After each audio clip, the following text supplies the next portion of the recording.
The Chaser Report is recorded on Gadigal land. Striving for mediocrity in a world of excellence. This is the Chaser Report. Hello and welcome to the Chaser Report with Dom and Charles. Dom. Hello. Ron DeSantis. Hang on a sec. What? I just thought rather than doing this podcast, we'd do an innovative thing and have a Twitter space. Ooh, okay. So it's not working. Hold on. Yep. This is embarrassing. Sorry. Okay. No, well, I think it's just that it's so successful. Oh my God, Charles, we've broken the internet. Yeah. This is just too popular. Yes, it's too popular. Oh no! There we were being creative and innovative, and everyone wants to see it. Like hundreds of thousands of people are online. You know, Charles, I got on the end of Ron DeSantis' live stream. Should we explain should we go back to the beginning and explain what we're doing? We could, but instead we're going to do this first. Those rads, if you're a subscriber, you don't get those. $4 a month, what a deal. Anyway, so Ron DeSantis is the governor of Florida, where woke goes to die. Charles? Yes. When woke's near the end of its life and feeling a little bit unwell, it goes out to Florida and gets put to sleep. He's the famous guy who did the Don't Say Gay laws. Yes. Which means you're not allowed. You said it. Oh, hey. Not allowed to say that or basically anything, I think, in schools. Florida. In fact, I think maybe they're talking about not teaching evolution as well. You wouldn't want to say that word either. He's also the man currently fighting a war with Disney. Yes. Which he's losing quite comprehensively, by the way. So he's been considered for a long time to be the less insane version of Donald Trump. The same policies. Well, I think the campaign is calling him Trump with brains. Trump with brains. Yeah. And so the question is, if not Donald Trump, if all of the lawsuits and, complete incompetence and coup somehow managed to make Republican voters not want to support him, which hasn't happened yet. He's still very much the front runner. Ron DeSantis is the guy to take him on, or Ron DeSanctimonious, as Donald Trump calls him. Well, I think they're trying out Little Ron. Little Ron, he loves Ron. a lil on the front. He's incredibly short. He's 5'6". Yes, and Trump's very tall. So the question was, will he, won't he, for a long time. It's taken him months longer than everyone. I think maybe even 9 months longer than people thought he was going to take. He's been vacillating. Yes. But on Thursday of last week, he came out and launched his campaign. And it's always a very important moment, isn't it, Charles, in American politics? When you launch your campaign, you've got to do something amazing. Well, exactly. I mean, I don't know whether you remember when Trump launched his campaign, he famously came down the escalators. The golden escalators at Trump Tower. Yes, and then made this incredible speech about how Mexicans were coming across the border and raping American women. I think that's where the whole thing of build the wall and make Mexico pay for it came from. And none of us were expecting this. We thought it was just going to be a sort of a showbiz silliness. He's just basically doing an ego trip. No one expected this massive fascistic rant. Yes. But that set the tone. It set a tone which he continues today. Yes, and famously Obama made a soaring oratory when he launched his campaign back in about 2007. Didn't he go to the place where what's that thing called? He went to some, I've forgotten where it was, but he went to us. Yes, they go to historically significant places, don't they? Yeah, that's right. Ron DeSantis, on the other hand, Lil Ron, decided that he would launch his campaign on Twitter. On Twitter Spaces, which is a thing that Twitter invented to kill a thing called Clubhouse, which they did, which is simultaneous live audio. Yeah. And so it's basically like radio, but more complicated. It's kind of like a Zoom call for the whole world. Yes. And when I describe it like that, you can see that there would be problems. So Elon Musk. Well, why don't we listen? Let's have a listen to some of the gold of when this started. The big moment for Ron DeSantis. He's been working up to this for literally years. Yes. This is how his campaign sounded when he fired the starter's pistol at last. I am running for president of the United States to lead our great American country. All right, sorry about that. We've got so many people here that I think we are kind of melting the servers. So I think we're back online here.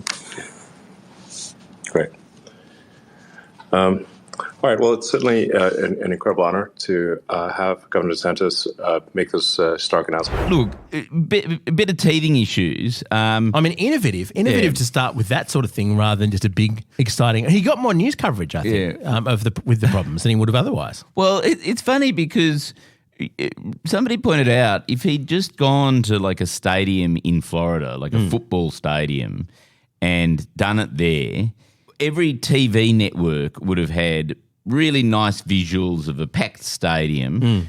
There would have been a whole lot of people who sort of made the emotional link between football that they love, that's their national sport, and Ron, ordinary guy, likes his football, and the broadcast networks would have had stuff to run. But unfortunately, Twitter Spaces is an audio-only thing. So I don't know whether you saw the news reports coming out of the US the day after, but they all just had this blank black sort of square with Twitter Spaces on it and then an audio wave as the visuals of this incredibly visual moment in history. I jumped on at the end. Oh, you got on? Yeah. Oh, and there were about 300,000 people on at that point in time.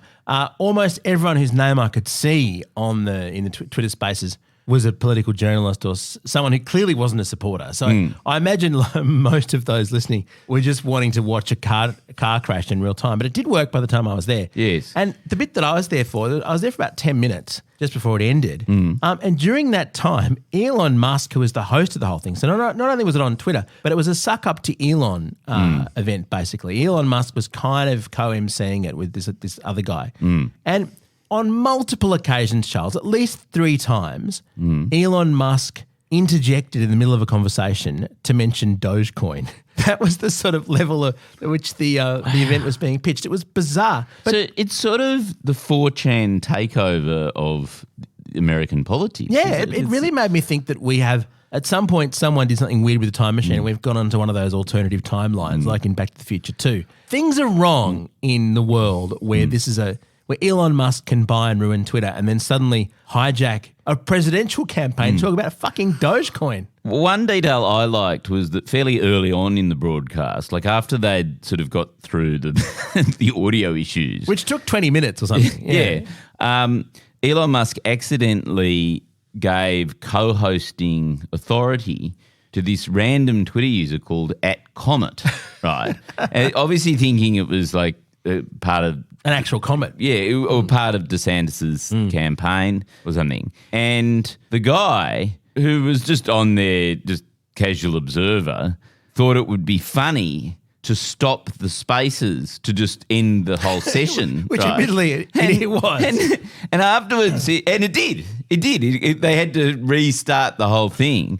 And afterwards he got online and he apologised. He said, look, I couldn't believe that I'd been made co-host. It was clearly an accident. Yeah. But I just had to see what this button did. Pressing the end button would actually end it. It's like, being on an aeroplane and, you have your sort of light button and you have your air button and then next to it is crash the plane button. That's it. That's Twitter nowadays is... Every passenger has the button to destroy. There was a day in the early days when we were doing the Chaser newspaper, we had these very old crappy desktop computers. And for some reason, I still don't know why, I pressed the button on a computer that Julian was using. I thought it was the turbo button was off or something like that. And I turned the computer off and it hadn't saved his work. Just because it was a button, I was like, I want to press this to see what happens. So I completely sympathise. Losing part of the Chaser newspaper, obviously a far worse outcome than ending this stream. So it was a bizarre moment. And this is the guy who's got to try and get traction. I mean, I assume his only strategy is to basically be there when Trump implodes, if Trump implodes. Well, I think the thing is that he has looked at Donald Trump and he's gone, Trump was the Twitter president. Yes. Trump has now refused to go back onto Twitter. Because he's got his own one, Truth Social. Truth Social. And so Ron DeSantis has gone, this would be exactly the same as 2016. Whoever can win Twitter can win the presidency. Yep. And that's why he's sucking up to Elon Musk, and he hasn't realised that Twitter has turned from a trash can of mediocrity. Yes, but one that we all read. A hellscape into something that is growing increasingly irrelevant to political discourse. But also that back when Trump was on Twitter, he made news. Every tweet made news, even if he just tweeted the word Covfefe. the entire world just stopped and marveled at it. Whereas now that's not the case at all. It's just not part of the discourse. But also it just doesn't work. This is the thing. Elon came in, thought he could figure out how Twitter worked, the algorithms and all that within about a day, sacked 80% of the engineers or something like that by some estimations. Well, and guess what? It doesn't fucking work now. Yeah, the headcount at Twitter has gone from 8,000 employees to 1,500 employees. So things just don't work. And he was like, well, I'm getting my best Tesla engineers in here to fix it. That's right. Which meant that it crashed like Teslas do. Kept on catching on fire. Yeah, that's right. The Chaser Report. News a few days after it happens. But what does this mean for the future of fascism in America?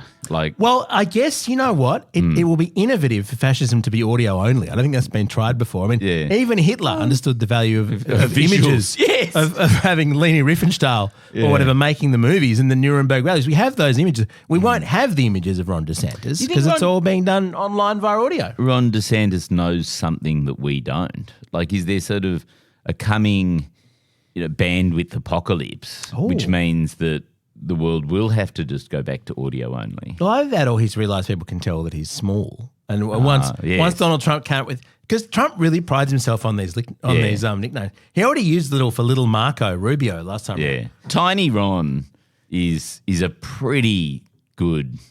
Is it Tiny Ron? I think it's Tiny Ron. Or is it Little Ron? Maybe. Well, it's been a little before, but I imagine he's downsized him even further. Yeah, Tiny Ron. Tiny Ron. Yeah. I just love Trump's first ad in the campaign. Extraordinarily was about how he made Ron DeSantis and Ron DeSantis should be grateful. It had nothing to do with vote me for president. Here's my vision for the future. It was just like that little shit. I made him. Yeah. So that's where we are. And meanwhile, I don't know whether you saw what Biden did during that Twitter Spaces launch by Ron DeSantis. Oh, no. What did he do? He tweeted out a tweet that just said, "This link works." And it was a link to his website asking for donations for his presidential campaign.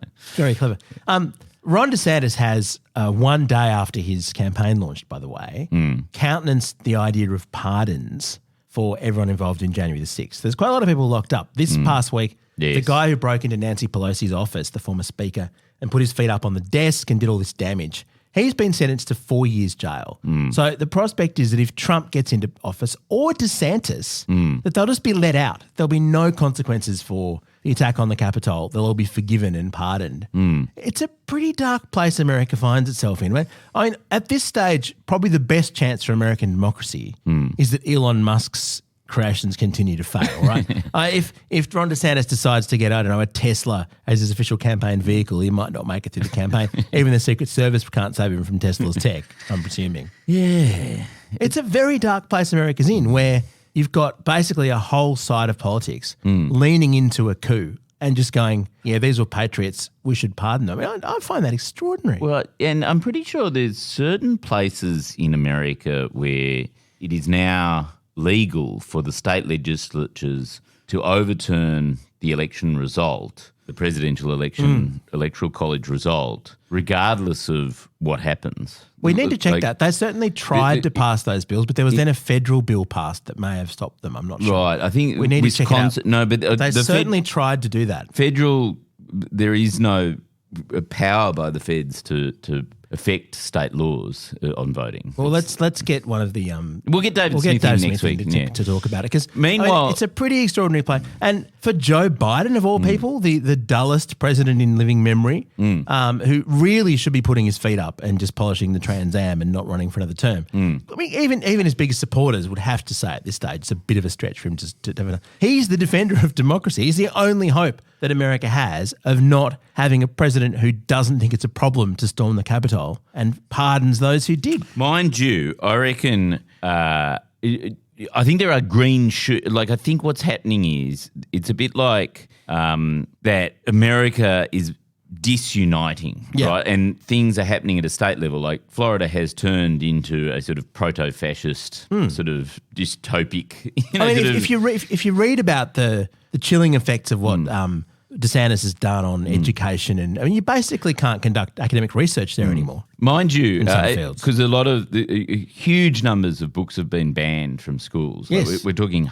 600 or something in the last year. What that has led to, though, is an upsurge in bookstores selling these banned books. Like most bookstores in not just Florida, but like South Carolina, North Carolina, all around there in the South, now have shelves which is these are our banned books. And Wow. And kids who love to be naughty I see. started reading these books far more than if they had never been banned. Like there are sort of wonderful, like life doesn't just go in one direction. The other amazing thing, and I want to get an expert from Minnesota in next week to also talk about this, is Minnesota just passed a raft of progressive legislation, which has been dubbed the New Deal, right? Yeah, right. Minnesota's New Deal. They've done amazing things. They've basically made Medicare free for all. They've made it so that school lunches are free for all. They've massively enhanced workers' rights, and they did it not just with the Democrats, but there's another party called the Farmers Workers Party. Yeah, that is. Or I think something. that is the Democrats actually in Minnesota. 'Cause Right. that's Al Franken when he was senator, I remember following his campaign, and the little offshoot of the Dems is the Farmers Workers Party. The Farmers Workers Party. Yeah, and so So the it's, Farmers Workers Democratic Party might be called. and it's an alliance between centrist Democrats and these sort of what you'd think of as the Greens in Australia. Yeah. And instead of going, oh no, we can't do anything like we've had here federally, you've seen this massive upsurge in progressive politics right in the heartland of what is considered a purple state. It's not even considered necessarily a Democrat state. They have one vote majority in their upper house. Yeah, right. And they've even apparently made it illegal to pretend to grope people while you're senator for Minnesota. Al Franken was so disappointing. He was looking so good. No, but it's true. It's the blue states, the Democratic states, are moving further to the left. I mean, you see California's put some very progressive laws through in recent times. A lot of places have. And so it's just becoming more divisive, where in some places you can't get an abortion after 6 weeks. In other places, marijuana is legal and you can just smoke it on the streets. And people have started flying women who want to get abortions across state lines. There are all these little services to actually just put them in a plane and take them to a saner place. It's becoming a real sort of two countries. Yes. Two countries, one system. Where have we heard that before? So there you go. Minnesota, the workers and farmers' paradise. More to talk about on that front. Charles. Yes. Let's continue the rest of the podcast back on Twitter. And if we just adjust this, I think it's just too successful. Can you reconnect? Can we Yeah, just... let's get the connection live. This was supposed to work. Yeah, Sack the engineers! Our gear is from Road. We're part of the Iconoclast Network. Catch you next time.